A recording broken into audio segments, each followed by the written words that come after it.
This is a 1911 white GA, and the history of it for me was it was a family friend of ours since 1980, and then I've always known about the car through my grandparents. And then when it came time that he wanted to sell the car, the owner contacted me, and we ended up making a deal on it. So starting the car, we have our fuel valve that we have to open as there's no fuel pump, so it's just going to gravity feed. And just give it a little crank over, and this car typically just off of that alone would fire up. Timing, I leave set where it's at. It's actually in a good spot.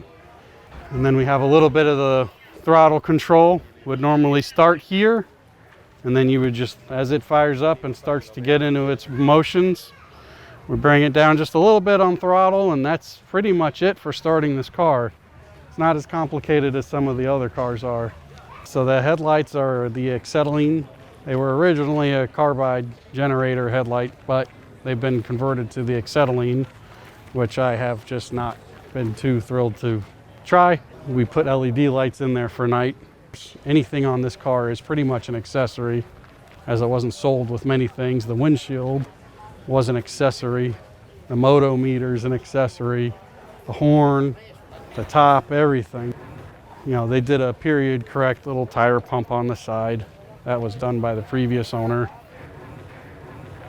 You've got your e-brake on the outside. You've got your shifter on the outside.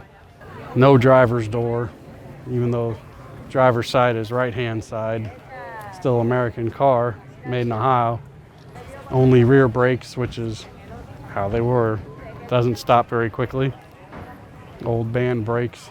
And if we come across the other side, you can get to see the more of the interior, where it's got the speedometer, and then it's got the standard of the oil control, and you can actually watch the oil drop off the syringes as it's running, and you adjust that depending on what weight of oil you have in it.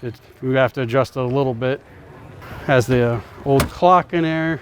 The interior was redone, unfortunately. I don't know by who, but good job on that.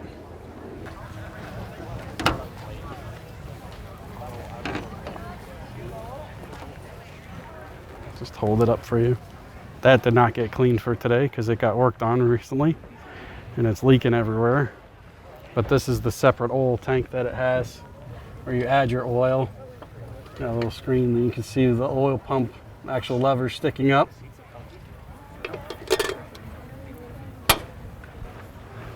And then you have another lever coming up underneath from the pan where you would stop once it's too much oil in it. You would stop and pull another lever and dump some oil out on the side of the road, which is by today's standard frowned upon.